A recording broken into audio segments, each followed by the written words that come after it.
In the modern theater of the Mediterranean, one single electronic glitch can turn a multi-billion-dollar naval masterpiece into a sitting duck.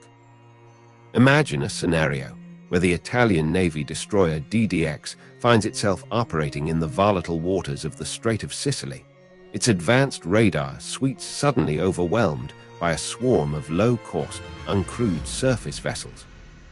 While Italy remains a dominant Mediterranean power, leading global defense analysts argue that their current surface fleet is dangerously exposed to this emerging era of mass saturation warfare.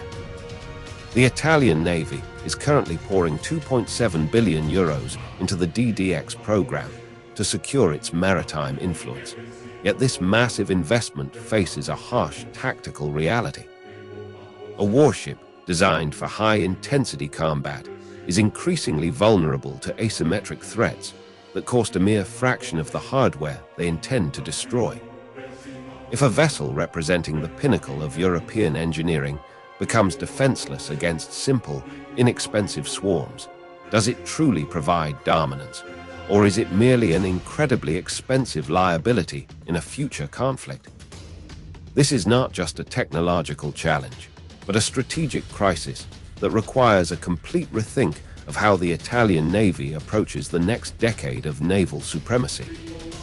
The pressure to modernize is immense, and on paper, their only tactical salvation would be a system capable of managing these threats without exhausting their high-end interceptor inventory.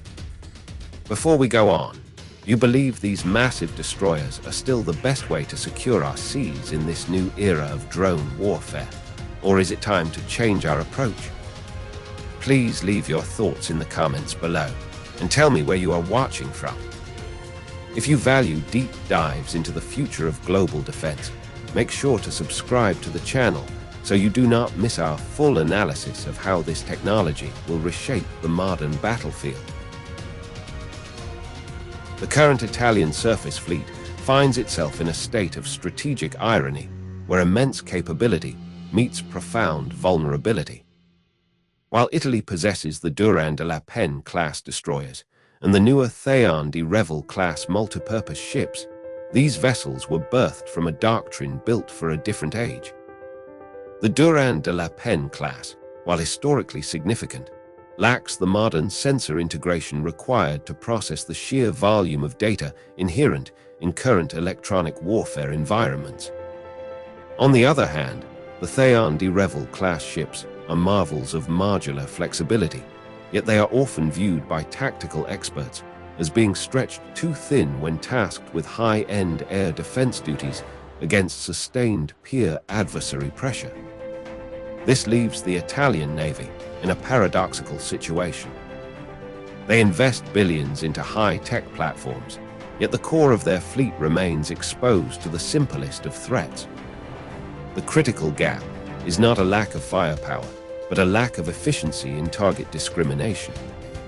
When a massive warship is forced to utilize an Aster-30 missile, costing over 1 million euros to neutralize a small, uncrewed aerial vehicle that costs significantly less to produce, the economic logic of the engagement collapses. This ratio of cost versus impact is exactly what makes the current fleet appear defenseless in the eyes of many maritime security observers. The reliance on legacy radar architectures, combined with the inherent limitations of multi-mission platforms, creates a blind spot that is becoming increasingly difficult to ignore. In a high-intensity engagement, the inability to rapidly prioritize threats means that expensive combatants become useless as their magazine capacity is depleted by low-value targets. The fundamental issue is that their existing systems were never designed for the saturation tactics that now define the modern battlefield. As global security dynamics continue to shift, the necessity for a dedicated solution becomes clear, because a ship that cannot distinguish between a minor annoyance and a strategic threat is effectively neutralized without a single shot fired from the adversary. To address these structural weaknesses, the Italian Navy has looked toward the next-generation DDX destroyer program as the only logical path forward. This vessel is not merely a replacement for aging hulls, but a fundamental leap into the era of digital combat. The secret to its potential lies in the integration of an advanced dual-band radar system coupled with the virtualized SADOC 4 combat management system. By shifting from fixed hardware to a software-defined architecture, the DDX gains the ability to process complex threat environments in real time, effectively closing the critical gap identified in the previous generation of ships. What makes the DDX a game changer is its capability to execute intelligent target prioritization.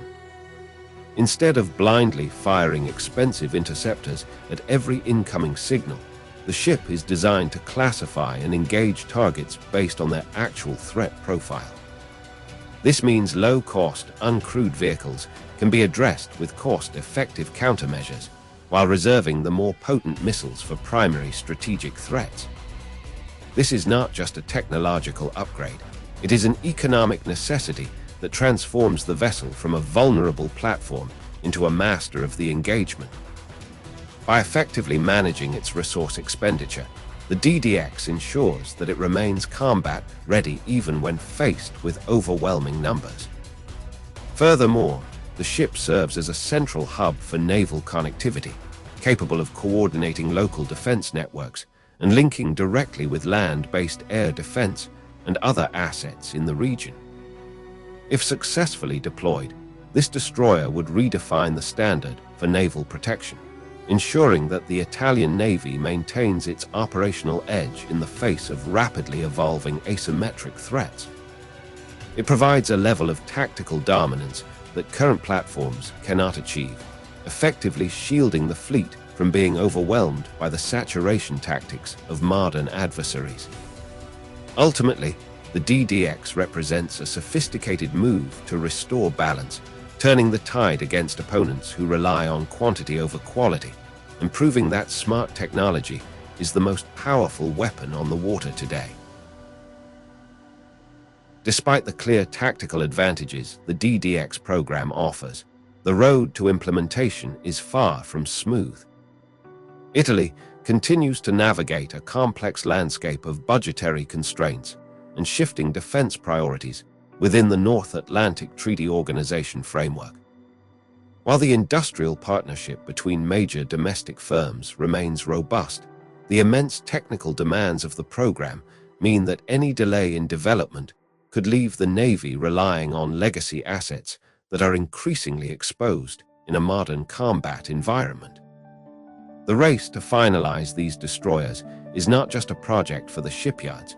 It is a high-stakes effort to ensure that the fleet does not remain defenseless against the rapidly maturing drone capabilities of regional rivals. The reality is that possessing a world-class industrial base does not guarantee immunity from these strategic pressures. Instead, it creates a constant tug-of-war between maintaining current operational readiness and investing in the transformative technology needed for the next decade. If the delivery of these vessels is pushed back due to political or financial hurdles, the Italian maritime mission will be forced to operate with a reduced margin of error, making them vulnerable to adversaries who have already pivoted toward mass production of low-cost systems. Ultimately, the story of the DDX is a test of national resolve in the face of a changing maritime order. It forces us to reconsider whether the true strength of a nation lies in the sheer volume of its hardware or in the intelligence of its combat architecture. Was the decision to double down on these sophisticated destroyers a genius survival move that secures maritime dominance for generations to come? Or is it a strategic mistake that leaves Italy overextended in an era of decentralized warfare? Let me know what you think in the comments below. Do not forget to like the video if you found this deep dive valuable, and subscribe for more insights into the evolving landscape of global defense.